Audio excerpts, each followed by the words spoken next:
Jaya Radha Madhava Kunja Vihari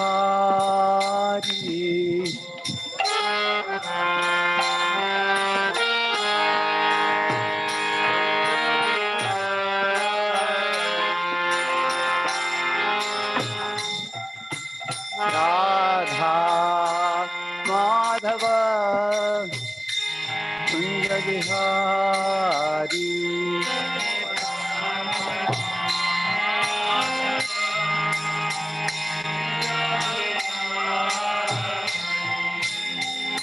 Gopi Jana Vallabha Girivaradhari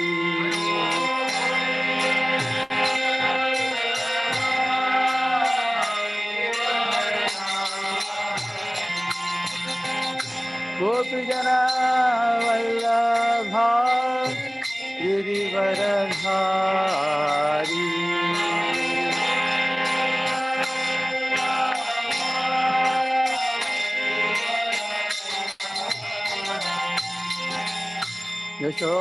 Yashodanandana Vraja Janarandana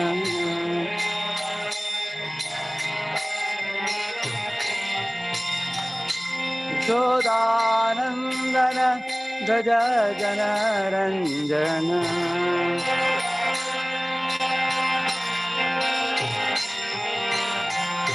Yamuna Tira Vanachari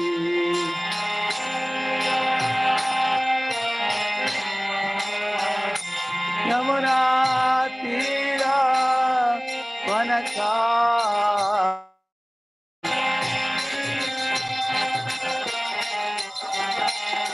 Jaya Radha Madhava Kunja Vihari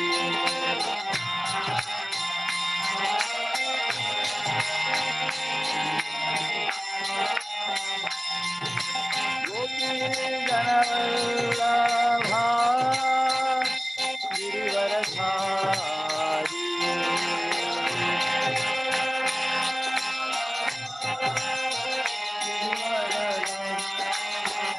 Yashodanandana Vraja Janarandana Yamuna Tira Vanachari Yamuna Tira Jaya Radha Madhava Kunja Vihari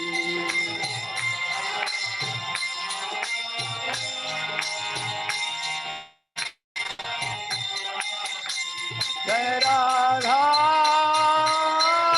Madhava Kunja Vihari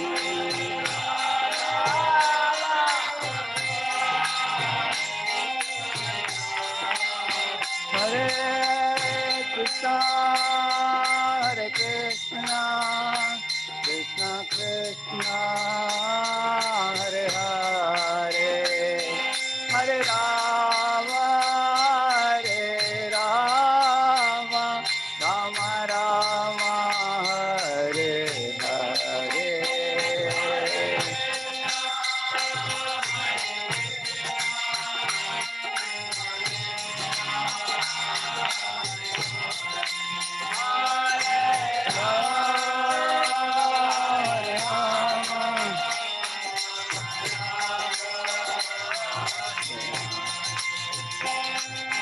Hare Krishna Krishna Krishna Hare Hare Hare Rama Rama Rama Hare Hare Hare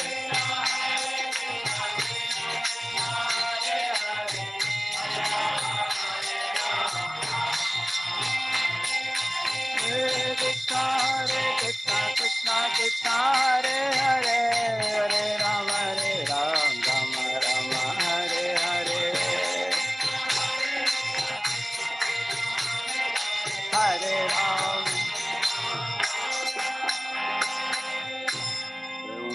Prabhupada Paramahamsa Parivrajagacharya Ashtotter Shri Divine Grace of Charanarvinda Bhaktivedanta Swami Srila Prabhupada ki Ananta Koti Vaishnava Vrinda ki. All glories to assembled devotees. All glories to assembled devotees.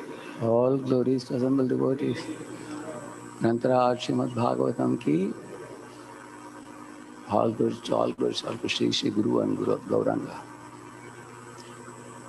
Om Ajnanatamidandasya Jnananjanashalakaya Chakshurunnilitam Yena Tasmai Shri Gurave Namaha Shri Chaitanya Manobhishtam Stapitam Yena Bhutale Swayam Rupa Kadamahyam Dadati Swapadantikam Vandeham Shri Guru Shri Yuta Padakamalam Shri Gurun Vaishnavamscha Shri Rupam Sagrajatam Sahagana Raghunathanvitam Tam Sajivam Sadvaitam Savadutam Parijana Sahitam Krishna Chaitanya Devam Shri Radha Krishna Padan Sahagana Lalita Shri Vishakhanvitamscha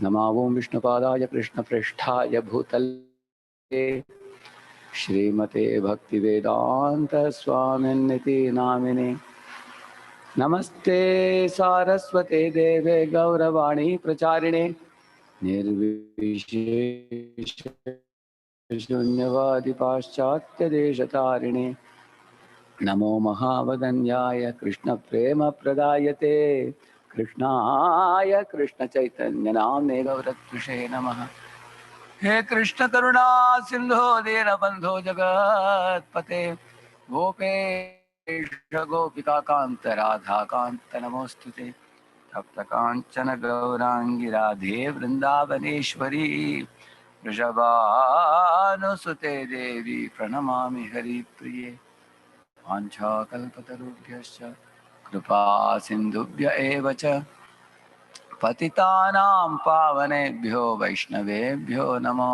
Namaha Jai Sri Krishna Chaitanya Prabhu Nityananda Shri Advaita Gadadhara Shri Vasadi Gaura Bhakta Vrinda Hare Krishna Krishna Krishna Hare Hare Hare Rama Rama Rama Hare Hare Om Namo Bhagavate Vasudevaya Om Namo Bhagavate Vasudevaya Om Namo Bhagavate Vasudevaya Narayanam Namaskritya Naram Chaiva Narottamam Devim Saraswatim Vyasam Tato Jayamadiraye Nashtaprayeshva Bhadreshu Nityam Bhagavata Sevaya Bhagavatyuttama Shloke Bhaktir Bhavati Naishtiki Krishnaya Vasudevaya Devaki Nandanaya Cha Nanda Gopa Kumaraya Govindaya Namo Namaha. Welcome all of you for the Shuddha Bhakti Chintamani class. Today, let us recite a verse from Bhagavatam before we proceed.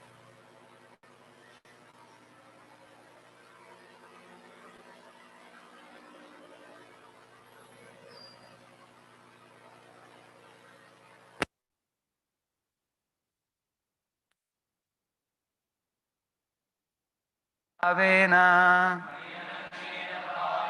Bhaktim Kurvanti Ye Dridham Matkrite Tyakta Karmanas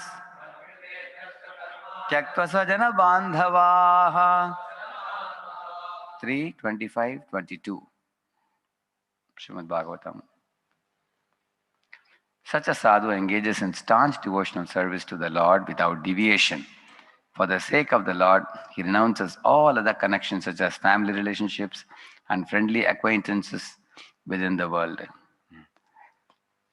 So this is a definition of pure devotional service.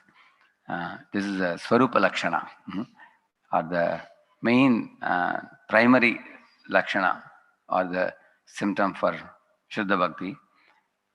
So the very first thing he says here is, he is very staunch in devotional service of the Lord, which means, as you know, Satadam Kirtan Tomam Yatantascha Dridavrata. So the first aspect is about Dridata. And second thing he says that he is not carried away by the family, society, nation, and all other connections and the subsequent activities that arise from them. Rather, for him, surrender to Lord is primary. So then, Madashraya kathamrishtaah शृण्वन्ति कथयन्ति च तपन्ति विविधास्तापा नैतान्मद्गतचेतसः. Engaged constantly in chanting and hearing about me, the Supreme Personality of Godhead. The sadhus do not suffer from the material miseries because they are always filled with thoughts of my pastimes and activities. So for such a devotee in this world, there is no pain, because whatever pain may be present in the path of devotion service becomes bliss because it is done with a sense of love for the Lord. So it becomes a burden of love. And whatever involves loving exchange, that produces more and more ecstasy for the devotee. That is saying. So these two verses which I read just now, those are definition of pure devotion service. Now we will proceed where we left last time. So this is the topic I covered last time. 11 steps before awakening of Shraddha. Now, just 3 points, important points I said. We will show that and then we go ahead.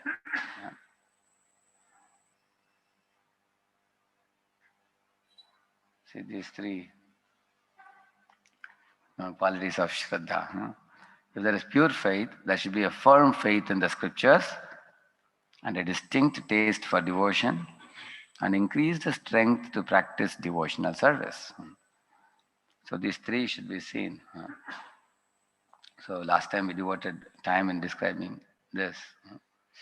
Yeah, there is a inner joy, an increasing relish, which is the taste the devotee experiences. Suzukam, he joyfully practices it. And then he acts further in devotional service with increased strength. Just like Ambarish Maharaj was already relishing the taste of devotional service. But he told his ministers, now I want to take Vanaprastha and go to the forest and become a more serious devotee. So minister said, can anybody be more serious than you? But Prabhupada says there, a millionaire wants to become a billionaire. A billionaire wants to become trillionaire. A trillionaire wants to become zillionaire in this material world. In the same manner, in the path of bhakti, a very advanced devotee feels, I'm not a devotee at all. And there is much more to be done. So in this way, that means, the advanced devotee gets more and more strength to practice devotion service even more seriously than ever before. So in this way, 3 things should be remembered. Faith in scripture, taste for devotional service in general. That means actually the taste for devotion nullifies the taste for material attractions. Virakti develops because there is nothing a devotee will look for in this world other than Krishna. That goes to show his taste. Similarly, the faith in scripture is so deep-rooted that if scripture says sense gratification cannot give happiness, a devotee is convinced. You don't need any other proof for him. Similarly, the scriptures talk about spiritual world and our eternal home and our relationship with the Lord. So scriptural verdict is enough for the devotee. Scripture, taste of devotion, and increased strength to practice bhakti yoga. So these 3 were the important things. Then we came to the Shraddha Abhas, or the semblance of faith last time. So, and then 13 things which Bhaktivinoda Thakur said. So those things we discussed. So due to not accepting the seed properly and not sowing it properly, not cultivating, we get many weeds growing. So those 13 weeds were explained. Now we will proceed further beyond that. After that, we are going to the next session now. This is the session for today. Bhakti and Sattva. This is the title for today. bhakti in sattva, rajo and tamo gunas. Really? Bhakti can be in gunas also. We heard that bhakti is beyond three gunas. Yes, bhakti, Shuddha bhakti is beyond three gunas. But mixed devotion is within the three gunas. So therefore, Rupa Goswami Pada has explained several 81 types of devotional service. And beyond this 81 types is called Nirguna Bhakti. Lakshanam Bhakti Yogasya Nirgunasya Udakritam Ahaitukya Vyabhita Ya Bhakti Purushottame. He says this Nirguna Bhakti means beyond the three gunas. Lakshanam Bhakti Yogasya Nirgunasya Udakritam Ahaituki Abhyabhita. It has no motivation and it has no interruption. Ya Bhakti Purushottame. This is the Shuddha Bhakti. But in this world, the Bhakti is seen in three gunas, which we will discuss now. The effect of the modes in our devotional service.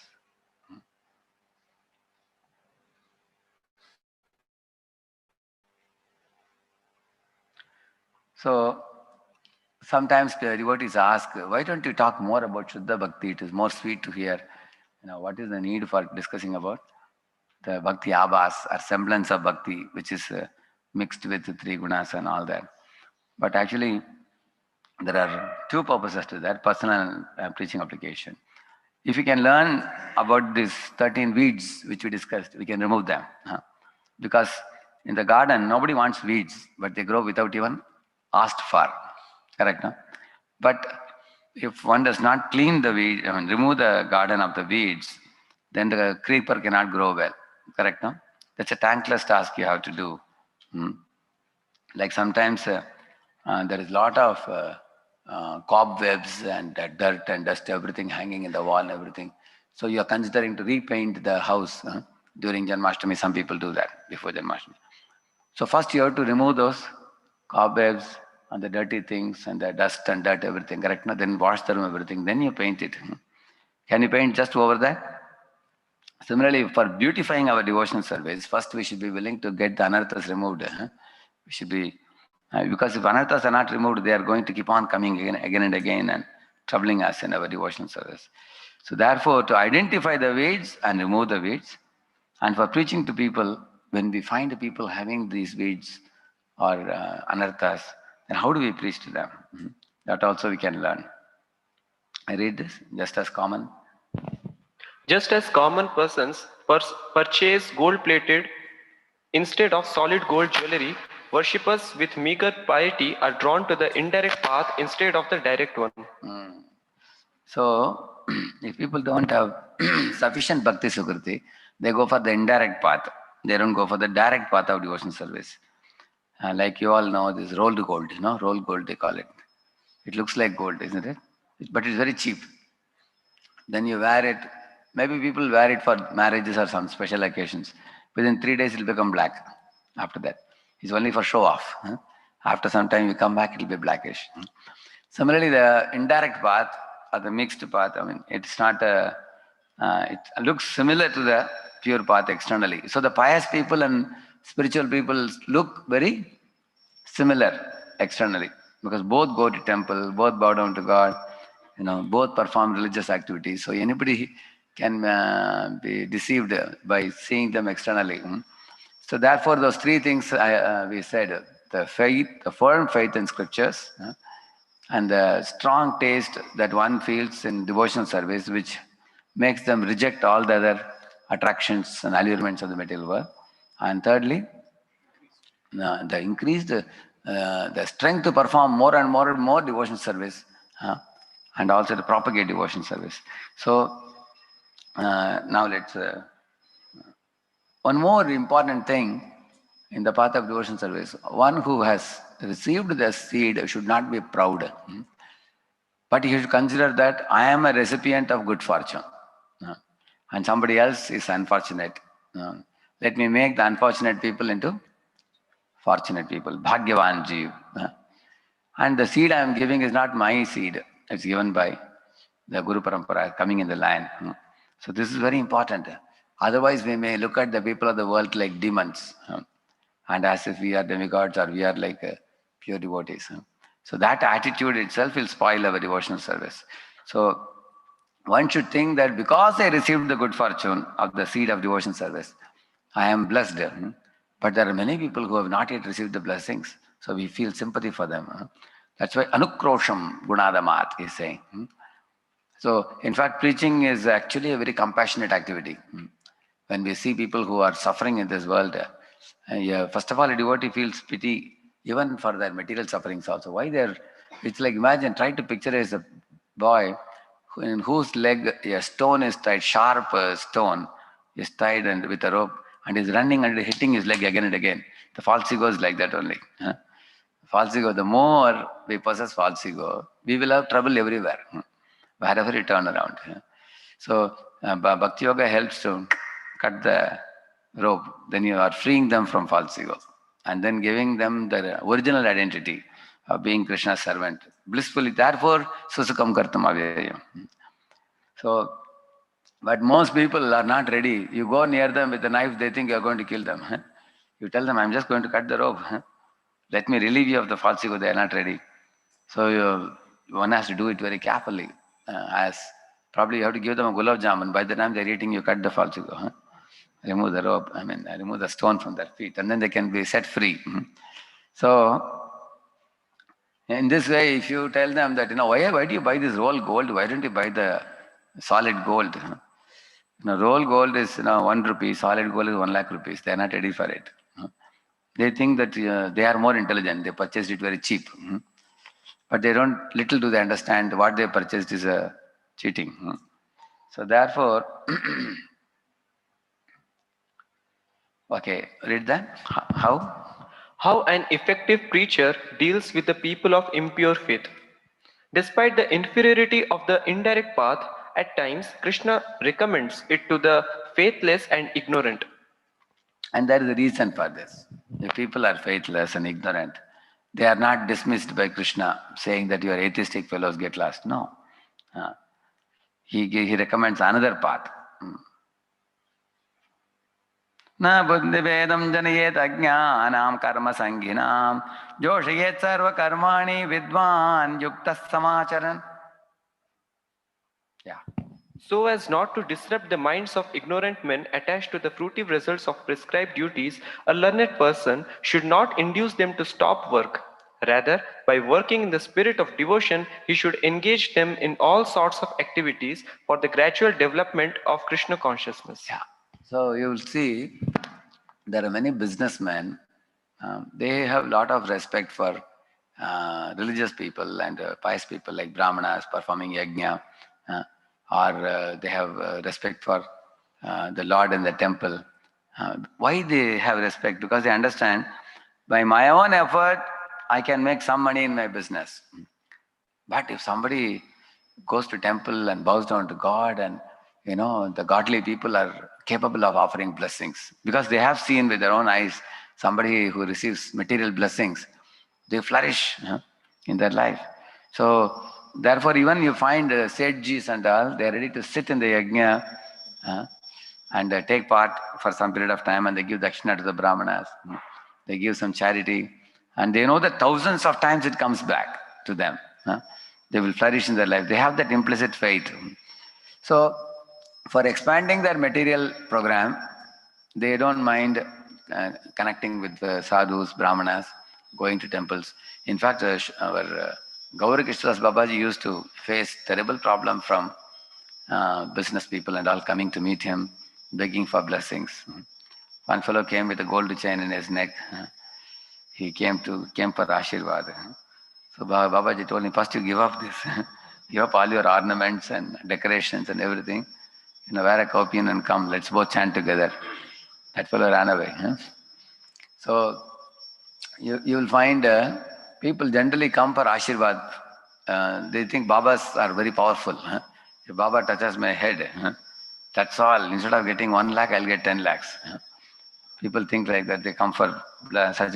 One of the reasons they know why they are capable of blessing, because this fellow is not attached. He is not attached to gold, silver, women. He has given up everything of the world. That means he is with God. Because he's with God. God is difficult to approach, but this fellow is available. So go to him, and if he says the word, it will become true.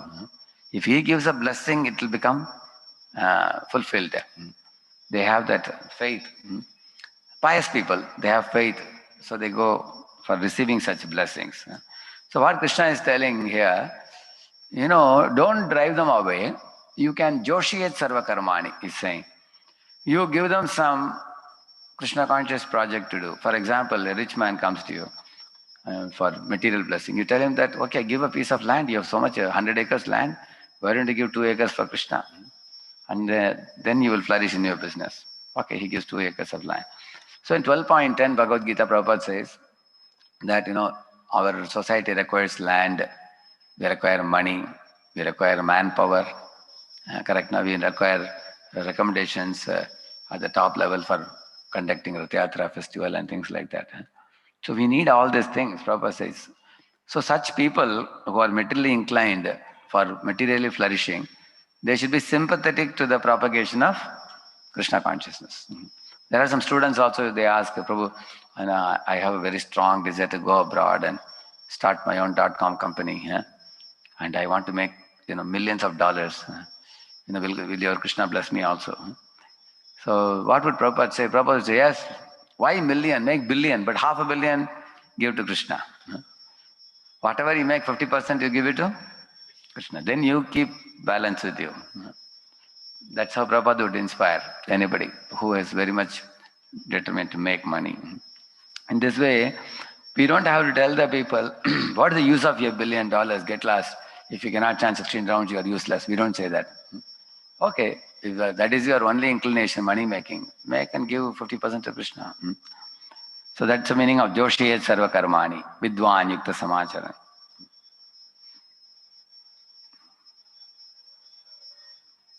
Yeah, read the purport. Vedesha Sarvair. Vedesha Sarvair Ahameva Vedyah. That is the end of all Vedic rituals. All rituals, all performances of sacrifices, and everything that is put into the Vedas, including all direction for material activities, are meant for understanding Krishna, who is the ultimate goal of life. But because the conditioned souls do not know anything beyond sense gratification, they study the Vedas to that end. But through fruitive activities and sense gratification regulated by the Vedic rituals, one is gradually elevated to Krishna consciousness. Yeah. So the Vedas give regulated program. Like sometimes some brahmacharis write to me, Prabhu, one boy actually said he wanted to join temple full time. But now suddenly he's saying he went for some marriage in the, along with his relatives. Now some uncle met him, and then the uncle talked to his father, and he has a daughter. So now his mind is disturbed. And also his parents told him that, he should take up the father's business and develop it to great heights. They have more property to develop. So now his mind is inclined to thinking of married life and going for business. So what books should he read in order to develop the vairagya to join full time? Like this sometimes mails come to me. People ask like that. I tell them, already he has read all the books. It's not that he doesn't know the philosophy. He has he's a 100% candidate for married life. And you should encourage him to get married and do his father's business. And at the same time, make good money and engage in Krishna service. And if possible, also, continue his chanting 16 rounds and following 4 regs. He has expressed his inclination. And if a preacher is pushing him that, develop vairagya, then he gets very choked. He finds it very difficult because he loves the preacher. He doesn't want to displease the preacher. At the same time, he is not having the adhikar to shave up and just stay in the ashram like a brahmachari. Correct, no? So then you regulate his activities. Okay, what is the regulation? Okay, there is no problem in marriage or business, but continue chanting 16 rounds, follow the 4 regs, come to temple. I also do business, but give some considerable profit to Krishna service. That's the meaning of regulated lifestyle. So he's not enjoying the material world like atheistic people. Atheistic people means eat, drink, and be merry. But this boy, he won't be like that. He has taken training. So he will get married to beget children and make them Krishna conscious. He is going to give a percentage of his profits to Krishna service. He will continue coming to temple. he will continue chanting Hare Krishna. What's the problem? That's the way he's saying, regulated. Huh? So there is regulation in the Vedas even for dirty things like, for example, eating meat or drinking wine. There is one verse, Loke Vyavayam Amisha Madhya Seva, 11th canto. If you put Amisha, you will get that. See, this verse talks about regulation in the Vedas.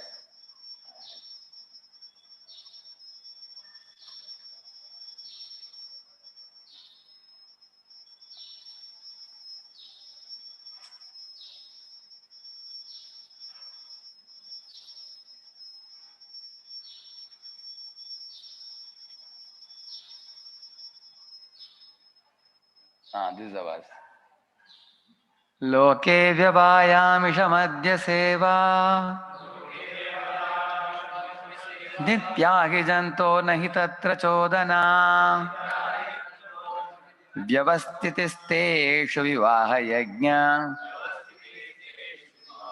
Suragrahairasu Nivrittirishta. I read it. In this material world, the conditioned soul is always inclined to sex, meat eating, and intoxication. Therefore, religious scriptures never actually encourage such activities. Because these are degrading activities. One will go far away from God by indulging in these things. So the Vedic literatures generally say no to these activities. Generally, yeah. Although the scriptural injunctions provide for sex through sacred marriage, for meat eating through sacrificial offerings, and to Kali, sacrificial offering to Kali Mata, correct? No?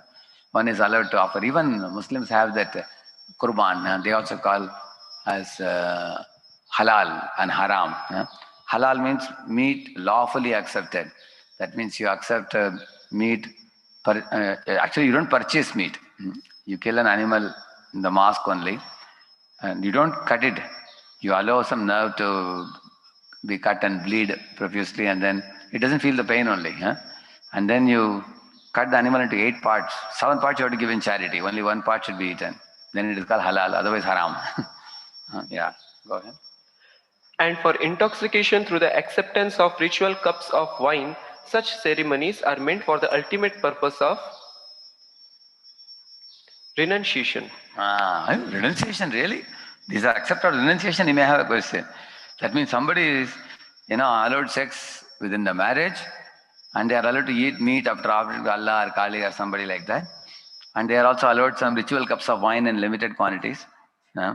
So when they accept these things, especially the low class people, for them it is allowed. For renunciation it says, really? You may wonder how. How renunciation, these guys take these things every day, 3 times a day they take. But if they agree to take it only once in a month, on a Amavasya day, they are allowed. Then they are considered great souls in their community. In Tamil Nadu they call Andi, they call. Andi is actually the Pujari and the Devi temples and all, Durga Devi temples. People will say, Andi is such a great sadhu, he takes only once in a month, they will say. Only once in a month he touches wine. Only once in a month he eats meat. And we people are eating 3 times a day. So for them, he is a very great sadhu like that. But because that fellow is also, why is he sadhu? Because he is accepting the ritual of the scripture.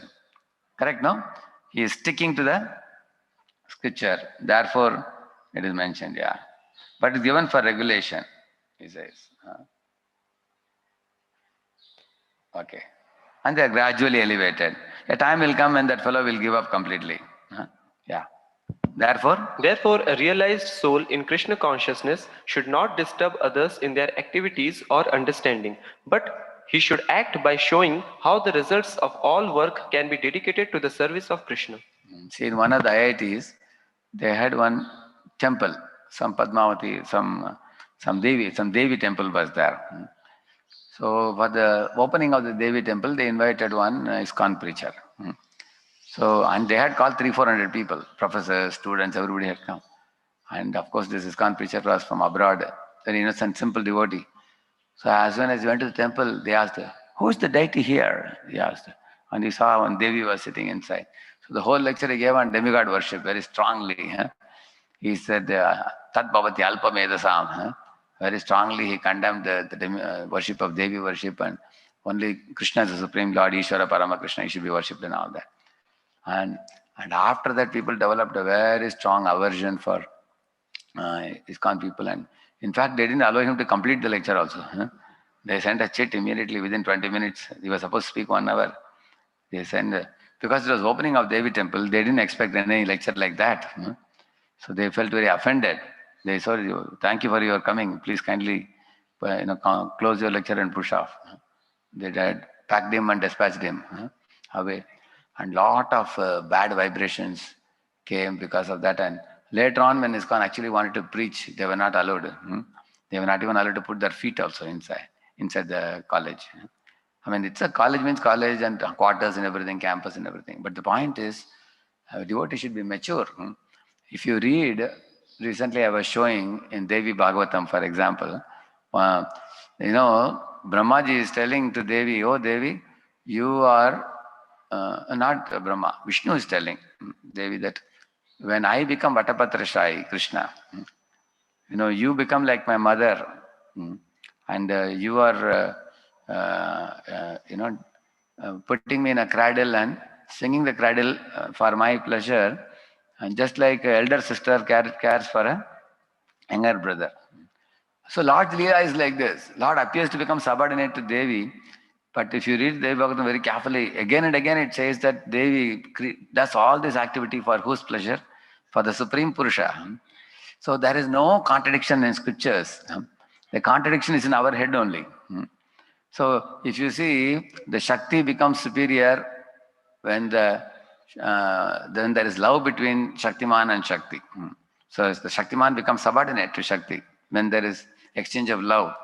And when it comes to Tattva point of view, Shaktiman is superior and Shakti is always taking care of two things. She is subordinate to the will of the Shaktiman, and she will only fulfill the desire of the Shaktiman. She will always remain subordinate and she will always act for his pleasure only. Like a chaye vayasya we say, no? Like you move the hand and the shadow moves accordingly. Like that the Devi moves. Srishti sthiti pralaya sadhana shakti reka chaye vayasya bhuvanani vibhatti durga ichchana rupamapi yasya cha cheshtate sa govindamadi purusham tamaham bhajami. See, Madhvacharya, how intelligent he is. He went to Devi temples, Shiva temples, and saw all over Karnataka there are many demigod temples. He called all the pujaris and told them, establish a Shaligram Shila in your temple. Offer the bhoga first to Shaligram Shila, and then you offer that Mahaprasadam to Devi. Shuddhanath Prabhu was cultivating one pujari of Devi temple. So he had called me also, I went. So now he's a 1600 devotee. And he is calling practically 100 people for the program. And he himself is giving classes. So what will you tell him? If you tell him to stop the temple, close the temple, or remove the Devi deity and put Krishna deity, there will be confusion. Therefore, Madhvacharya told all the people that in all demigod temples there should be Shaligram Shila. Because Shaligram Shila is Vishnu. You offer the Purusha Sukta prayers to him, offer the bhoga to him. When he accepts prasadam, then give the prasad to the Devi Devatas. They'll be very happy to accept that. In this way, therefore, a realized soul, what you should do? You should not disturb others and their activities. Yeah. But he should act by showing how the results of all work can be dedicated to the service of Krishna. Madhvacharya is an acharya. He knew the art of doing it successfully. The learned Krishna conscious person may act in such a way that the ignorant person working for sense gratification may learn how to act and how to behave. Although the ignorant man is not to be disturbed in his activities, a slightly developed Krishna conscious person may directly be engaged in the service of the Lord without waiting for other Vedic formulas. See, here comes the challenge for the preachers. Because many preachers in the Kanishta stage, they only know binary number, 1 or 0. You are a Krishna devotee or you are not devotee. That's all. They don't know anybody in between. See, there is black, there is white, but there is also grey. Correct, no? Mixture of black and white. So therefore Arjuna asked this question in 17th chapter to Krishna. Krishna, you told about divine and demoniac in which chapter? 16th chapter. But I see that some people are not demoniac. At the same time, they are not your devotees also. They are in between. They have faith, but not in you, but in some other type of religious practices. What about them? Then he spoke 17th chapter after that. So therefore, Prabhupada says here, if a person is, we find that slightly developed in Krishna consciousness. How do you know what is slightly developed? That means, he has put his foot in Krishna's temple. He is ready to bow down to Krishna's deity. He is very respectfully accepting prasadam. And he is respectful to Hare Krishna devotees. That means he is a fit candidate for what? Direct or indirect? Direct. Sometimes such a boy will ask you a question. Prabhu, in my home there are so many demigod pictures also. And I am coming to temple, parents are a little bit opposing. Then you tell him that let parents worship demigod pictures, no problem. You also put one Krishna picture also there. And let them worship Devatas and you worship Krishna, there is no problem. But why did you fight with the parents? Then the boy says that Prabhuji, I told parents to clean up all the altar. Remove everybody and put only my Radha Krishna. And that's where the problem came. They have their sentiments. Then you tell him, yes Prabhuji, now I understand. So you put Radha Krishna picture and you put garland for them, worship them. Your grandmother, grandfather will worship Devi, Shiva and everybody. Finally, you will seeing your devotion, they will slowly start bending in your direction. And after 1 or 2 years, you'll find they will have Tilak and Kantimala and 16 rounds, isn't it? And the altar becomes ISKCON altar after that, correct, no? So you will find Vaishnava altars have certain personalities to be worshipped, like Narasimha and Panchatattva, and all that will come eventually. So in this way, that boy is ready for directly engaging in devotional service now, because he has developed that slightly developed Krishna consciousness is there. If it is not there, allow them to, grow gradually. Yeah. For this fortunate man, there is no need to follow the Vedic rituals, because by direct Krishna consciousness, one can have all the results one would otherwise derive from following one's prescribed duties. This is my style of preaching in all the Bhagavatam set installation, wherever I am going to homes. Vedeshu yajneshu tapasu chaiva daneshu yat punya phalam pradishtam atyeti tat sarvamidam viditva yogim param sthanam upaiti chadyam. This is a verse Krishna says in 8th chapter towards the end. After saying that, a yogi should die during the daylight, not in the night. Yogi should die during the Uttarayan, not in Dakshinayan. Arjuna was frightened. How can I make sure I will die only January to July? What about people dying in August to December? What about people dying in night time? Krishna said, this is not for you. This is for yogis, Ashtanga yogis and all. You are my devotee. For my devotee, the Vedeshu, Yajneshu, Tapassu, Daneshu, by all these things, whatever punya will come, they all are already there for my devotee because of their connection with me, Krishna says. So therefore, those who can directly connect with Krishna are the most fortunate people. They don't have to follow the Vedic rituals. This is what I tell people when I go for Bhagavatam installation. I tell the example of the multiple wells in the village, and one flowing river. One flowing river is like Krishna consciousness. And multiple wells is like worshipping different demigods for different benefits. And another example is, put the food in the mouth, in the belly. Then all parts of the body will be nourished. And third example is, put water in the tree root. So this is one of the programs I speak in many places while giving Srimad Bhagavatam. See, they are purchasing Bhagavatam means they are fortunate people or not. They are now ready for chanting Hare Krishna. You can give them. They can accept. And people ask questions also. Can we worship both? Krishna also and demigods also? Some people ask also. So, in our family we have been worshipping Shiva. Then what do we tell them? Oh, Shiva is Vaishnavanam Eta Shambhu. You can worship Shiva as a servant of Lord Krishna. Then it's perfect. Then they say, oh, that is all right. We can do that. No problem. And so that means they are slightly developed. Now you are giving little push. They will come this side. Which side? Krishna side. But if they have not developed side faith, you give a push. What happens? They go that side. Correct, no? They get burnt out. Hey, these people are fanatic people. Krishna, Krishna, Krishna, Krishna, always Krishna only. Then they'll run away. Then you phone up, they will immediately cut the phone. They will not want to come. So you have to push them that side or this side? This side. But the problem is, there is a third side. Neither this side nor that side. You keep them in between only. What is that? You allow them to go on with their mundane piety without coming to Krishna consciousness for a prolonged period of time, which is a great disservice. So, therefore, you will find Joshet Sarva Karmani means engage them in their Krishna consciousness in the way they can engage, but it doesn't say that you allow them to degrade. Yeah. Krishna himself? Krishna himself does not begrudge those who pay lip service to Vedic mantras, nor those who work for him only to quench their lust. Liberal and patient as the supersoul in their hearts, he cultivates and steadies the impure faith by which materialists pursue their goals. Yeah, I have seen in South India sometimes the parents conduct marriages, no? In marriage, there is a yajna. The girl has to wear sari and the boy has to wear dhoti, kurta and everything.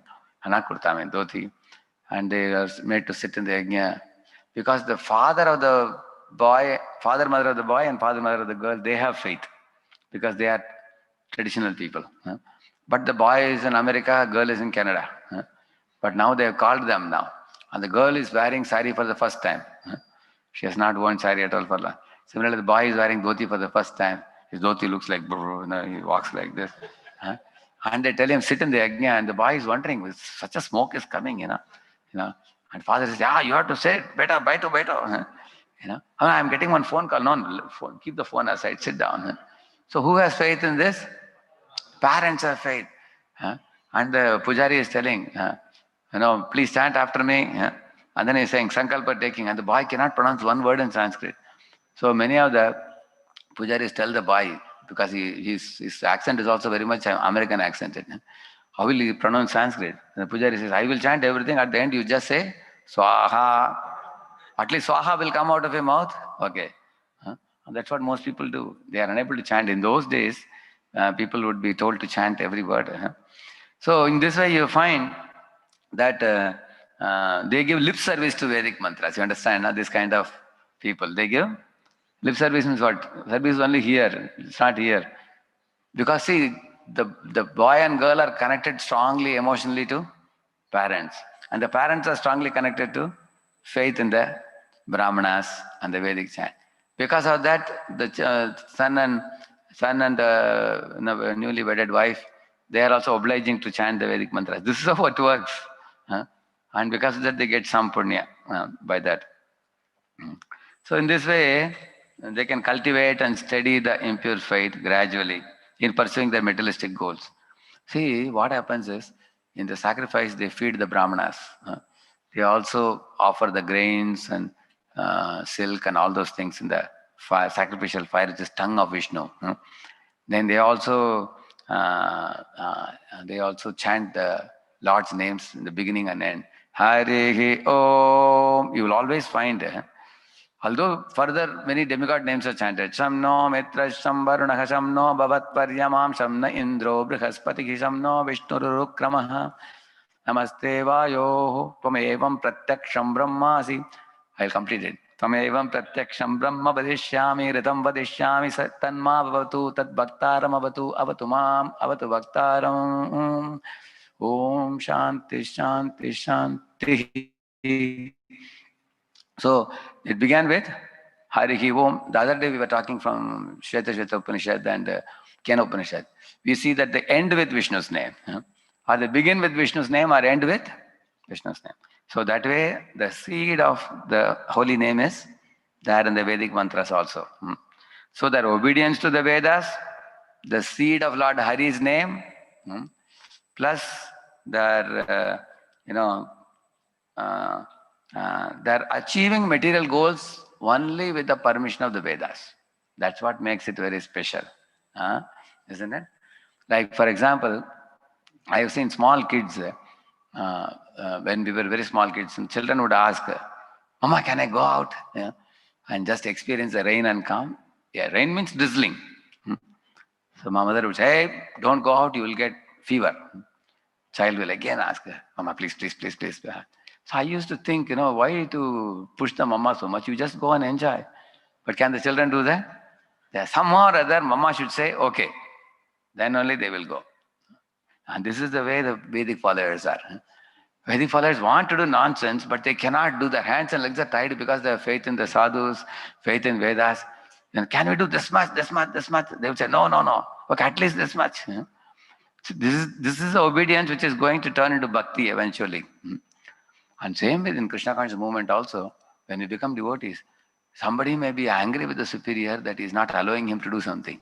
That anger is also a sign of love. Really? Anger towards superior is a sign of love. How it actually takes intelligence to understand it. If he doesn't have love for the superior, he will secretly do nonsense and will not reveal to the superior because he has no respect for the superior. On the other hand, one who has love for the superior will be upset that he is not allowing me to do this.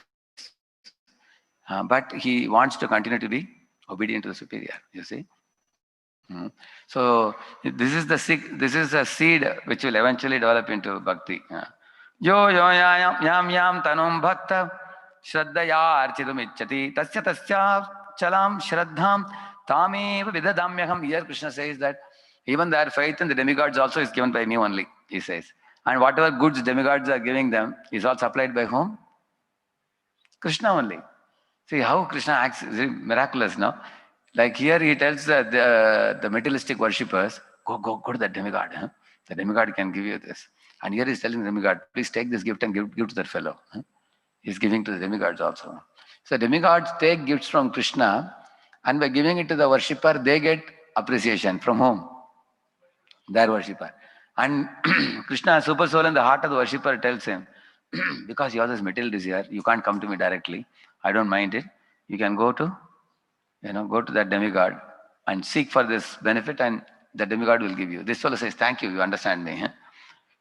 So there are boys also who say that, Prabhu, I'm not having adhikar for this, I'm ready for this. Like one boy told me, Prabhuji, please don't tell me to chant, but I can do some computer service for you. I know that in this temple, anybody I go, they tell me to chant. Hope you understand me. So Krishna is understanding God. He says, you don't want to come to me, my child? Okay, go to the demigod and they will provide you. So he is giving him faith to go to demigod, and is giving demigod the goods to give. And they both are having not a loving affair, it is a lusting affair, because both demigod is taking credit for something, the goods which he did not provide. Who provided him? Krishna. And this fellow is giving up Shuddha Bhakti and going for worshipping demigod for business purpose. So therefore Prahlad Maharaj says, Ashasano na vaibratya swamin ashisha atmanah na swami vritya taswamyam icchanjo rati chashisha. My dear Lord, in this world, there are impure masters who give material benedictions to impure servants, and both of them suffer within the material world. Whereas you are a pure master, and your pure devotees are your pure servants, and your only commodity that you exchange with your pure devotees is love. So I want to follow this one. I want to exchange pure love with you, and I don't want to exchange any material commodities with you. Because the people who go for material commodities, they flatter their demigods, like our Hiranyakashipu praised Brahma as if Brahma himself is God. Like that he praised him. And Brahma also pampered his senses by giving him benediction beyond his capacity or jurisdiction. You can see that. So in this way you will find demigod and their followers are impure masters, impure servants. Still Krishna doesn't totally dismiss it, because it is within the Vedic purview. So there is a Nastik, there is Astik, there is Bhakta. So we should which one? We should try for Bhakta. If somebody cannot be Bhakta, at least put him in the category of Astik. Which is better? Astik is better or Nastik is better? Yeah. So one can come to Astik platform and from there go to Bhakta platform. That is the point. Read below. And Krishna does more. And Krishna does more than just steady the faith of materialists. He actually fulfills their desires. Even though apparently upstaged by lesser beings such as Indra and Agni, it is only Krishna who directs and empowers these lesser beings to fulfill their followers' whimsical desires. Yeah. In the Vijayabasi's case, Krishna could have directed them to go to Indra and worship, but he told them to stop Indra worship and follow his instruction. Why did he do that? Why did Krishna do that? He didn't direct the Vijayabasis to go to Indra and continue worship year after year, because they were ready for pure devotion service. Therefore, he directly told them to take the pure devotion service. On the other hand, when Bhasmasura, whose name was also Vrikasura, when he asked Narada Narada, I have a great desire, to possess Uma or Devi, Shiva's wife, as my wife. I want to enjoy the material world. So who is the person I should worship? And Narada said, best person in this world to worship is Shiva only. Go and worship Shiva. Really? Who is giving guidance to him? The same Narada gave guidance to Dhruva to worship Lord Vishnu. And here the same Narada is giving guidance to Bhasmasura to worship Shiva. Because Narada could see that the only way Bhasmasura can be benefited by Shiva is by destruction. Some demigod worshippers are so deadly and venomous and so poisonous in their attitudes that when they are killed, when they are, then they have to get purified. Just like sometimes the boil is so big, the doctor gives a medicine to grow it bigger. Why he wants to grow it bigger? Like that he can slice it later. Now you may go to doctor and say, doctor, it is growing bigger. Instead of curing, you say, yeah, wait a minute, don't worry. Let it grow bigger and bigger. More ripe. And then pus becomes yellowish. And it is like popping out. Doctor says, come here. He'll remove it. So that is like liberating the demons. So Narada thought this fellow has to be liberated. Shiva will take care, do the needful. So Bhasmasura. But the Bhasmasura also got a chance to see Lord Vishnu, in the form of a Brahmana boy, correct, no? So some of the demons have to get destroyed and liberated, and then again they have to be given another chance. They become demons. So Narada didn't guide him to worship Vishnu because actually rarely you find any demon worshipping Vishnu. Generally you'll find most of the demons go for demigods only. You take Hiranyakashipu, went to Brahma. Yeah. Similarly, you find that Banasura worshipped Shiva. Ravana, yeah, you'll find Kamsa, Durga. Yeah, you'll find they will go like this only, they will not come.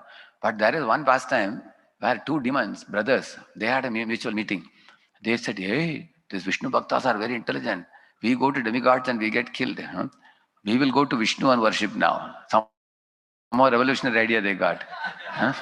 And they chanted the Vishnu's names and became big devotees of Vishnu. And they started creating utpat all over the world, creating havoc everywhere. And Vishnu Bhaktas ran to Vishnu in the Dugdha Sagar, milk ocean, and fell at his feet and said, my dear Lord, these fellows are chanting your names and they are creating havoc in the world. They are demons with big teeth and big horns and they are creating big havoc. What to do? And Vishnu saw them and said, hey, they are chanting my name. Sorry, I can't do anything. And the Lord said, yes, surely I will do something. I'll think about it, what to do. So Vishnu was wondering how to kill them. They're chanting my names. What to do? So now the demigods understood. Actually, they went to Krishna finally. And Krishna also didn't take any action. Then they went to Radharani. They said, see, even Lord is not taking any action. What do you say? So she took chakra of Lord and finished these two demons. Where did I read this? In the Radharani book, in the appendix, you will read. This one is Bhakti Purushottam Maharaj's book. So this goes to show the power of Radharani beyond Krishna also. She is the Golokeshwari. So otherwise, of course, this is a very rare pastime that, otherwise generally the demons become worshippers of demigods only, yeah. Because when demons even come to worship Vishnu, they get purified. They can't maintain their demoniac nature. It's very difficult. Only you find Pururava was so lusty and attached to Urvashi. Even when Vishnu appeared in the sacrificial fire, he said, good, you have come now. Please give me Urvashi, he was asking. Vishnu said, really? You are so attached to her? Now I'll beat you with Urvashi now. So he told Urvashi, give him your association. So only one day in a year she will come. And rest 364 days he will be burning in attachment to her. Eventually he got realized. 11.25 I think now. Aila Gita, 11th canto, 25th chapter, you read. There Pururva got realized completely. Anyway, realization will come if you go to Lord.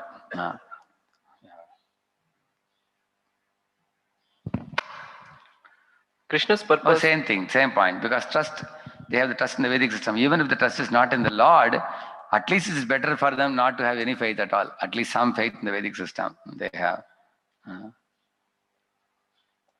So what we have to do, this is a summary, how an effective ISKCON preacher can preach. First point, ISKCON devotees must therefore be observant in their preaching. Who should be allowed to continue with their motivated demigod worship, and who should come to Krishna's side? We have to be very intelligent to ascertain that. Yeah.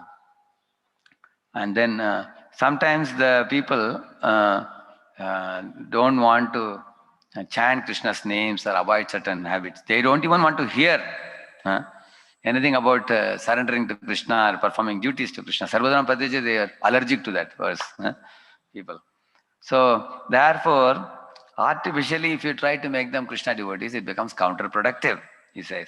Therefore, what to do? They withdraw from their service to ISKCON. And they become anti-elements sometimes. And they give up Krishna consciousness altogether. So, and then they again go to Devis, demigods and others. They do that. Instead, what devotees can do, we don't interfere with the demigod worship. At the same time, allow them to render some service to Krishna. They can give for the deity dress. They can give for prasadam distribution. They can give for Gita contest, this kind of donations they can give. Once in a year they can come for Janmashtami, give them Mahaprasad, make them life patron, give them Prabhupada books. Slowly Prabhupada books will act like medicine for a period of time. So that will be taken gradually. Yeah. So here Krishna is talking about the effect of the three modes. In the 11th canto, if you see. Faith directed towards spiritual life is in the mode of goodness. Faith rooted in fruitive work is in Rajoguna. And faith in religious activities is in Tamoguna. But faith in my devotion service, Krishna says, is purely transcendental. That means Satoguni people have natural inclination towards what? Spiritual life. And materialistic people who are fruitive means, falakankshi or dambi, very proud of their activities and also result-oriented people. They generally, their faith is in fruitive work. They often go to demigods and everything. And those people who are tamoguni, they often think of destroying others like our Bhasmasura and all. So they go for religious activities, like that he says. Yeah. Same thing is said here. Mixed, read the below one. Mixed. Mixed with the permutations and combinations of the three modes, the semblances of faith are innumerable. Devotees desiring to fully understand the subject should know how the modes influence faith. So now, Trivida Bhavati Shraddha. There are three types of Shraddha Krishna talks about. Dehinam sa Swabhava Ja. By their Swabhava it is born. The three types of faith. Swabhava means what? Rajoguna, Tamoguna, Sattoguna. From there it is born. Satviki Rajasi Chaiva, Tamasi Cheti, Tam Shino. I will now tell you, Krishna is telling about three types of faith. Sattvan Rupa Sarvasya, Shraddha Bhavati Bharata. And Shraddha Mayo Yam Purusho, Yayat Shraddha Sayevasa. Now I am going to show you in the next few slides from the 17th chapter, these things now. See, those people with faith in the scripture, they have, that's one category. And then there are people with no faith in the scripture, demoniac. But the chapter 17 focuses on those who do some kind of worship. They put all this, you have seen that? No. Tamasi type of worship it is. They walk over hot coal. See, this fellow dance on hot coal. This fellow, they also hold fire in their hand and they dance on coal, hot coal also. Not only in India, in some other countries also they have. See these people putting, you have seen that? How many of you have seen? Yeah, this is all, Tamasi. So Yajante Shraddhyantra. They also have Shraddha in their own practice, these kind of people. Yeah, this is what he is saying here. Now let us see the further. And demonic authority. Ashastra vihitam ghoram tapyante ye tapo jana. He's saying, Damba ahankara samyukta kama raga balanvitaha karshayanta sharirastham. They actually trouble the body like anything, with all kinds. Bhuta grama machetasa. Mam chaivanta sharirastham. Tan vidhi asaranishya. Actually, I am seated in their body, in the heart, as super soul. They don't know it. They torture their bodies in the name of austerity. And in this way, he talks about foods in three gunas, like this is sattvic ahar, there is rajasic ahar, and there is tamasic ahar. All kinds of that. Yeah. Similarly, yajna in, see, afala kankshibir yajna, vididrishto ijjate. See, without any expectation of fruits, yashtavyam vyeva iti manaha. I have to do this because I am born in a pious family. My grandfather did, father did, I also have to do it. Yashtavyam eva iti manaha. Samadayasa satvikaha. That means, he doesn't expect any results in return. He wants to purify the heart and do it as a matter of duty. And sacrifice and passion, you see, abhisandaya tu phalam, dambartam api chaivayat, dambartam, ijjate bharata sreshta, tam yajna vidhi rajasam. So he's result oriented and he's also proud of his religious performances. And then ignorance means vidhihinam. Asrishtannam, mantrahinam, dakshinam. This tamoguni people, they don't give dakshina to anybody. They don't distribute prasadam. They don't follow the rules and regulations. Sometimes these foolish people, they even do narabali and all, which is not prescribed in the scripture at all. Yeah, shraddha virahitam yajnam. They don't do it with shraddha because they are in tamoguna. Tamasam parichakshate. So, see here, in Sattvaguna, as a duty, they go to temple, they obey the scriptures, they bow down to God, and they have they don't expect anything. They think that they like doing it. They like going to, so in Sattvaguna, they know that these are purifying. This is good sanskaras, we should do it. And those in passion, see the mustache, how big it is. Isn't it? They want to get some material benefits. See, they are doing Lakshmi Puja, you saw? Right bottom. These are Sethjis. Some businessmen. How suddenly they became pious? Because they know Lakshmi will shower gold coins. Correct, no? Falakankshi, you see? And also they are very proud of performing such activities. And in Tamoguna, without any scriptural direction, Ganapati Papa Mori and all, they give cricket bat to Ganeshji without any faith. Basically, for them, religious functions are opportunity for drinking, smoking, having their dance, cabaret dance, whatever dance. So in this way, they use religion as a means for their sense gratification. Isn't it? Similarly, three types of austerity of body, speech, and mind. And that is also in three gunas.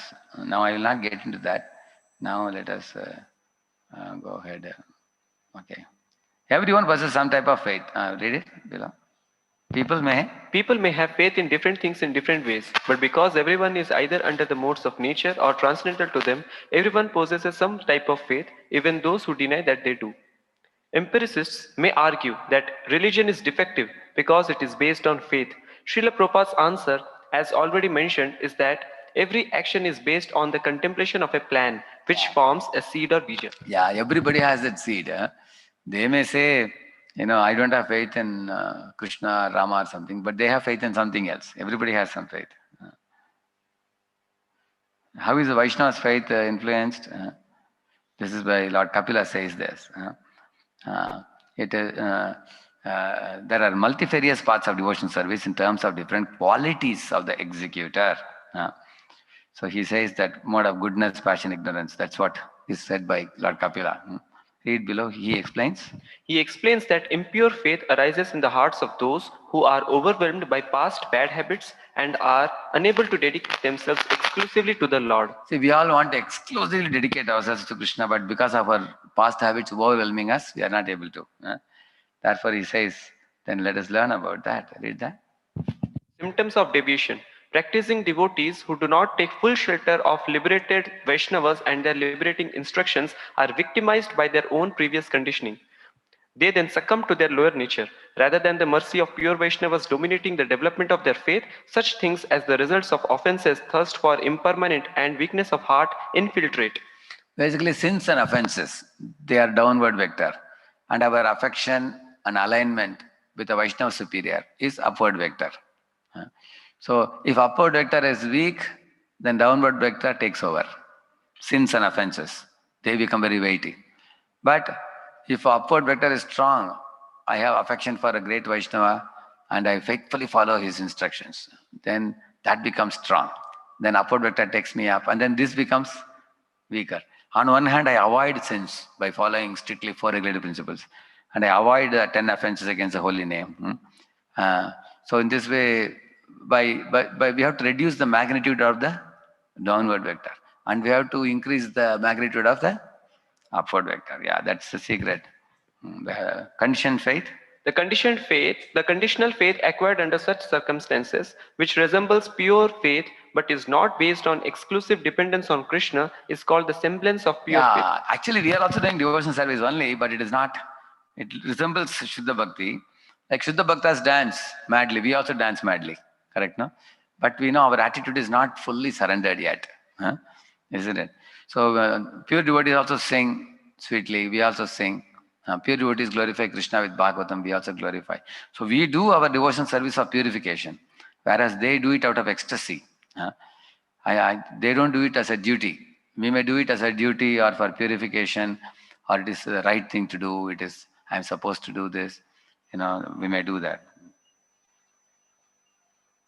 Yeah. Srila Prabhupada elaborates on how the mercy of liberated Vaishnavas insulates devotees from the influence of gunas. See here. Read it. Mechanism of protection. A conditioned soul is hampered by four defects. He is sure to you know commit the four defects. Yeah. This Krishna- Consequently, we have to take direction from liberated persons. See, we have again the 2 points. If you depend on guidance of a superior, you are free from the four defects. Really? No, four defects are there with you, but you don't depend on that avenue. Correct? Now, say, for example, in your home, you have a bicycle, but now you have purchased a bike. Which one will you use? Bike. It's not that you don't have a bicycle. Bicycle is there, but you don't use it anymore. Similarly, your four defects are there with you, but you don't care about it. You only hear in Guru Parampara. You hear and you repeat. Then the four defects are as good as not existing for you. Correct, no? Yeah. This Krishna consciousness movement directly receives instructions from the Supreme Personality of Godhead via persons who are strictly It's the same following point. Third also the same point. The pure devotees are liberated persons. If we hear from them, we are free from the contaminations of material nature and the four defects and all. Yeah. I read the heading. How faith connected with Krishna's service can be a mere semblance of faith, since anything connected to Krishna is pure. Anything connected to Krishna is pure as long as the underlying purpose is to serve and please him. That's the most important. Okay, sir, you are serving Krishna. Is it only to please him? Are you living and acting only for pleasing Guru and Krishna, or do you have any other motives? If you say, Prabhu, I have no other goal in life other than to serve and please Krishna, then you can say that it is completely pure. Then another? When another, even slightly selfish motivation underlies faith, the connection with Krishna is compromised by contact with the material energy. It is then called mixed faith or a semblance of faith. This semblance of faith reflects the desire of the soul to taste Krishna's separated material energy, a characteristic in keeping with its marginal nature. Yeah, there are three categories of people in this world. Demons on this extreme side. And there are demigods. And there are pure devotees. The pure devotees only want to love and serve Krishna. For whose pleasure? Krishna's pleasure. The demons always want to oppose the Lord and act independently for whose pleasure? Their own selfish pleasures. But the demigods have combination of these two. They want to serve Krishna, but they also have some conditionings. They have desire to dominate, boss over the material world, but they also want to serve Krishna. So general devotees, we are in which category out of the three? Demigod categories. Thanks to demigods for performing so many pastimes with the Lord in Bhagavatam. We can learn from demigods like Indra and others because we have that mentality. We have a desire to dominate and desire to serve the Lord, both. So, of course, we cannot dominate the Lord. We are surrendered to the Lord apparently, but then we have desire to dominate the material energy or the living entities at an inferior position to us. So therefore, even though the selfishness may be slight, like for example, Daksha Prajapati, did penance and Lord Vishnu appeared in front of him. And Lord Vishnu, of course, he offered obeisances, offered wonderful prayers, Hamsa Guhya prayers he offers to Lord, very nice prayers and all. But then after the prayer, Lord told Daksha Prajapati, Dear Daksha, I am very happy to see you. that your ears are matching with mine. Like that the Lord said. Lord's speech is very mystical. Which means what? You know, what is the meaning of that? Anyway, you have decided to beget a lot of children and expand the population. That is whose program? Your program. But that program matches with mine. Therefore, thank you. What is the meaning of that? You actually there are some like there are some people who may actually be able to do some kind of service for ISKCON society, and the pure devotee will engage them also.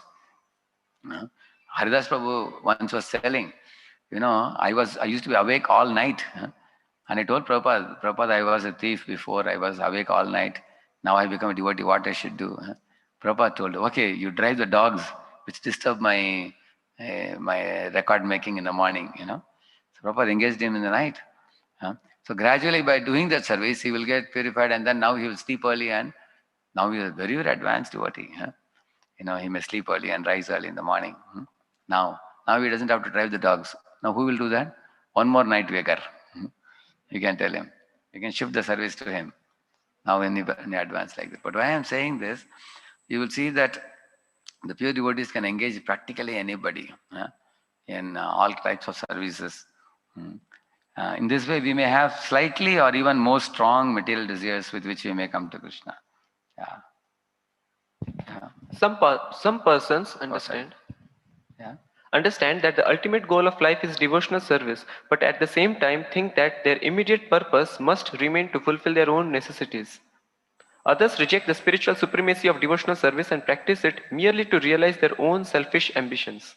These kinds of mixed intentions, accompanied by a thirst for the impermanent, are symptomatic of a semblance of faith related See, to it goes devotional from service. slight to very strong selfish desires. Earlier, if you see in the earlier slide, no, he said, one may be slightly selfish, correct, no? Hmm. Like, for example, Dhruva Maharaj tried to kill the entire race of yakshas in order to teach them a good lesson. But Swayambhu Manu and Kubera advised him to stop, and he stopped. Similarly, you will find Jadabharata experienced some waves of dissatisfaction, it is said, in the heart, but he didn't speak anything by the arrogant behavior of Rahugana. But you will see that in the Bhagavatam explains these things, even subtle things in one or two verses here and there you will get, which means a person in advanced stage has a possibility of deviating or possibility of pursuing devotion service. But they didn't deviate.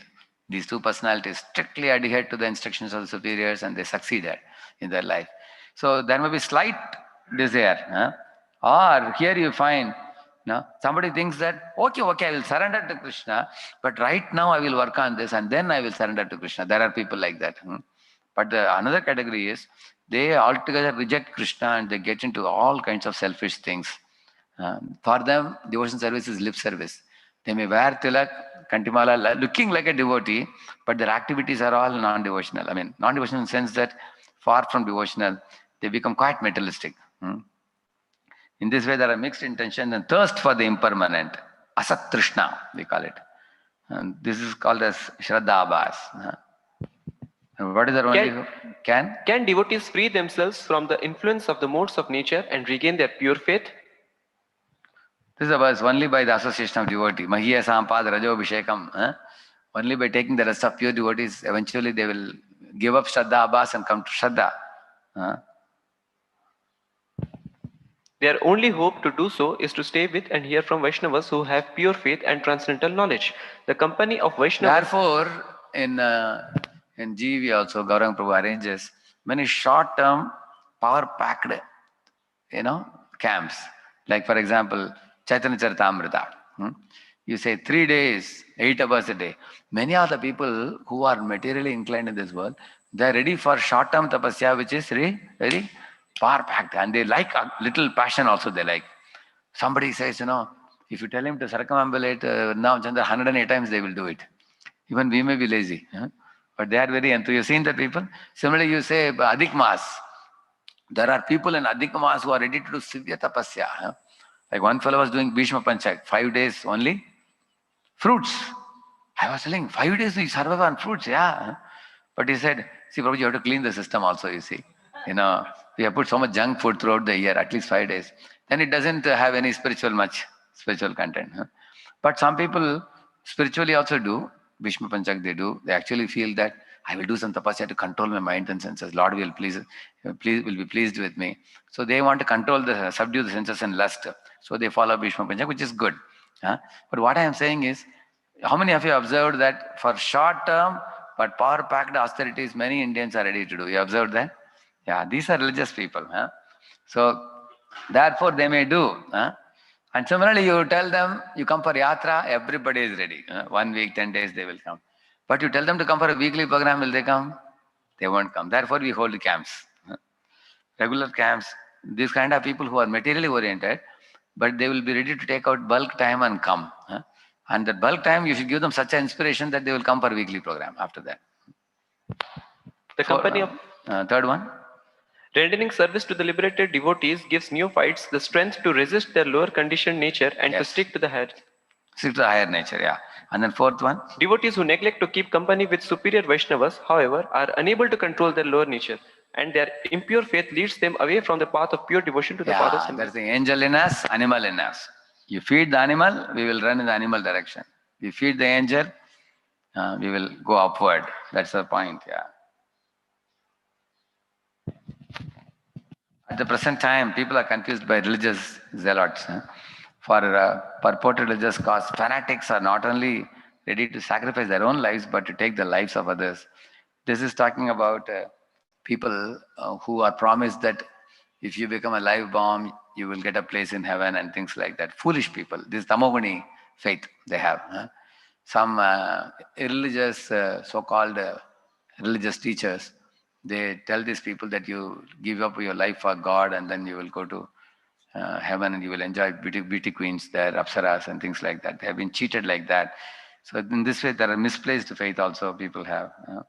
Now we have come to the conclusion now. Read that. Faith is not merely a crutch for the religious minded, but a requisite impetus for every activity performed by all persons. Since the constitutional activity of all living entities is to serve Krishna, the original pure faith of all beings is based on serving him. Most souls have forgotten this. Driven by misplaced faith, they set countless goals in the pursuit of Artha, Kama, Moksha. They are the ones. The purpose of the Krishna consciousness movement is to purify humankind's semblance of faith by redirecting it to the unmotivated devotional service of the Lord.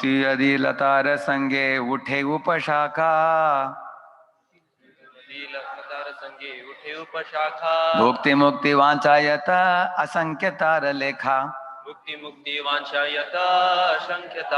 All these are creepers of bhukti, mukti and siddhi. So these creepers we have to remove. Then we can attain Shuddha Bhakti.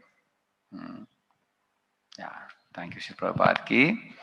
If you have any questions, you can send it to voicemedia.pune